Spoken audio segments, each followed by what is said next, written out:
अगर आप सोचते हैं कि भारत में अब जातिवाद नहीं है, तो ये वीडियो आपके लिए है, क्योंकि जातिवाद अभी भी जिंदा है। आइए समझते हैं इसे जीवन के हर पहलू में। सबसे पहले आइए जानते हैं जातिवाद कहते किसे हैं।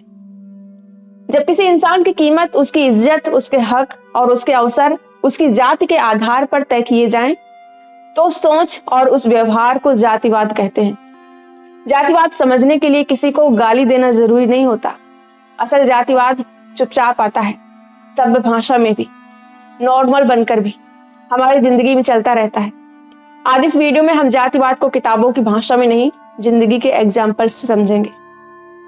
मान लीजिए आप नए शहर आए, काम है आपके पास, पैसे हैं, किराया देने की हैसियत है, घर पसंद आया आपको, मकान मालिक से बात हो गई, सब कुछ ठीक हो गया। फिर अचानक एक सवाल आता है, आपकी जाति क्या है? यही सवाल इस देश में हजारों लोगों के सपने यही खत्म कर देता है। ये सवाल किराए के लिए जरूरी नहीं है, ये सवाल इंसान की जातिगत हैसियत नापने के लिए। अगर जाति उनके मुताबिक ठीक रही तो घर मिल जाएगा, अगर जाति उनके मुताबिक ठीक न निकली तो अचानक घर ऑलरेडी बुक्ड हो जाएगा।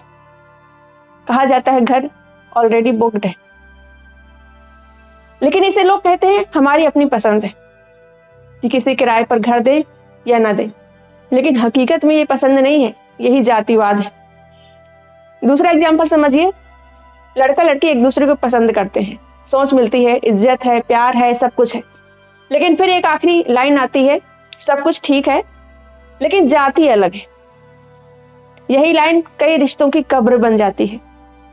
यहाँ सवाल ये नहीं है कि लोग प्यार क्यों नहीं मानते, सवाल ये है कि जाति को प्यार से ऊपर क्यों रखा जाता है। जब समाज कहता है कि हम जातिवादी नहीं हैं, लेकिन शादी सिर्फ जाति देखकर करता है, तो ये सबसे जिंदा, सबसे खतरनाक जातिवाद है।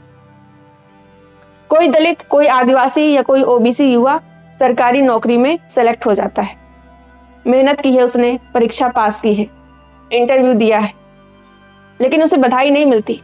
मिलता है एक वाक्य, आरक्षण से आया होगा, कोटा से आया होगा।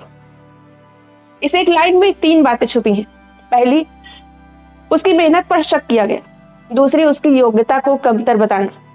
तीसरी, अपनी जातिगत सुविधा को मेरिट कह देना। ये जातिवाद नहीं तो और क्या है। रिजर्वेशन को लेकर SC/ST समुदायों को कोटा या आरक्षित कहकर नीचा दिखाना न सिर्फ असंवेदनशील है, बल्कि ये दिखाता है कि लोग इतिहास और समाज की सच्चाई को समझना ही नहीं चाहते। सच है कि देश के संसाधनों पर सभी का हक बराबर है, लेकिन बराबर हक का मतलब बराबर मौका नहीं होता। जब सदियों तक कुछ लोगों को पढ़ने, जमीन रखने और सत्ता तक पहुंचने से रोका गया हो, ऐसे में एक लोकतांत्रिक देश की जिम्मेदारी बनती है कि वो इस असमानता को माने और उसे ठीक करने के लिए खास इंतजाम करे। जिन समुदायों को ऐतिहासिक रूप से पीछे धकेला गया, उनके लिए आरक्षण कोई रियायत या एहसान नहीं, उनका अधिकार है और संविधान की जिम्मेदारी है। जब तक हम अपनी पीढ़ियों से मिली सुविधा को मेरिट और सामाजिक न्याय को तुष्टीकरण कहते रहेंगे, तब तक बराबरी और लोकतंत्र सिर्फ शब्द बनकर रह जाएंगे। एक और एग्जाम्पल समझिए, लोग कहते हैं ये हम जाति नहीं मानते। ये सबसे चालाक जातिवाद है। लोग कहते हैं हम जाति नहीं मानते, लेकिन कुक की जाति पूछी जाती है, दोस्त जाति देखकर चुने जाते हैं, बच्चे की शादी सिर्फ अपनी जाति में होती है। यही है सॉफ्ट जातिवाद, जो चिल्लाता नहीं है लेकिन रोज नुकसान करता है। कागजों में सब बराबर है, लेकिन हकीकत में कुछ लोग आगे बैठते हैं, कुछ पीछे। कुछ लोग पूजा कराते हैं, कुछ सिर्फ देखते हैं, कुछ सिर्फ सेवा करते हैं। कुछ के हाथ से प्रसाद शुद्ध माना जाता है, कुछ के हाथ से नहीं। ये कोई संयोग नहीं है, ये व्यवस्था वाला जातिवाद है। कहा जाता है कि बच्चों में जाति नहीं होती, लेकिन देश में आज भी ऐसे तमाम इलाके हैं जहां स्कूल के पानी के नल पर, मिड डे मील की लाइन में और खेल के मैदान में जाति बहुत साफ दिखती है। कुछ बच्चों को नाम से बुलाया जाता है, कुछ को उसके जाति के सरनेम से। कुछ बच्चों को टीचर जाति देखकर आगे बैठाते हैं, कुछ को पीछे। जातिवाद बचपन से सिखाया जाता है।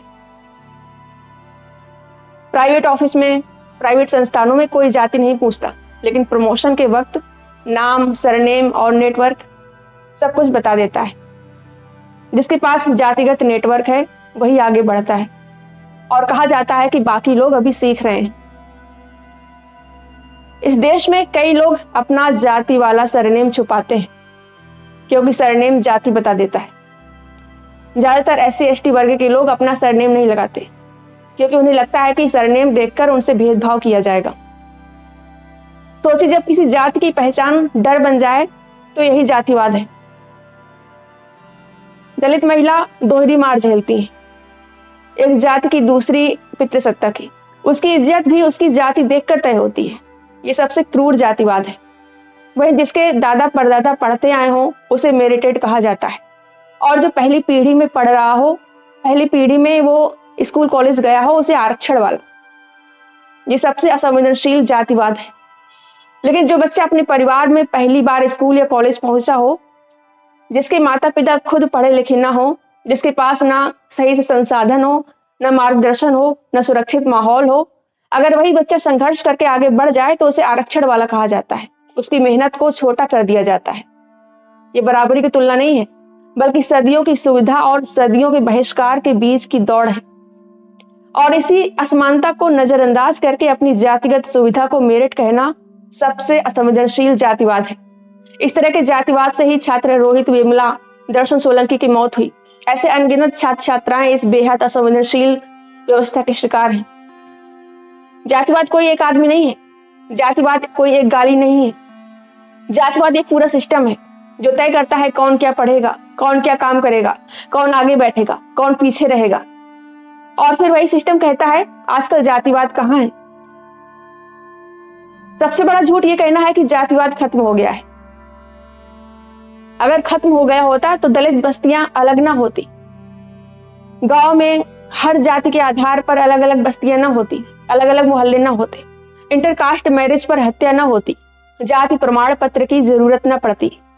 जातिवाद कोई संयोग नहीं है, ये किसी गांव की गंदी सोच या कुछ लोगों की निजी नफरत भी नहीं है, बल्कि एक सुनियोजित व्यवस्था है जिसकी जड़ें मनुस्मृति और वर्ण व्यवस्था में मिलती हैं, जहां इंसान की पहचान उसके जन्म से तय कर दी गई।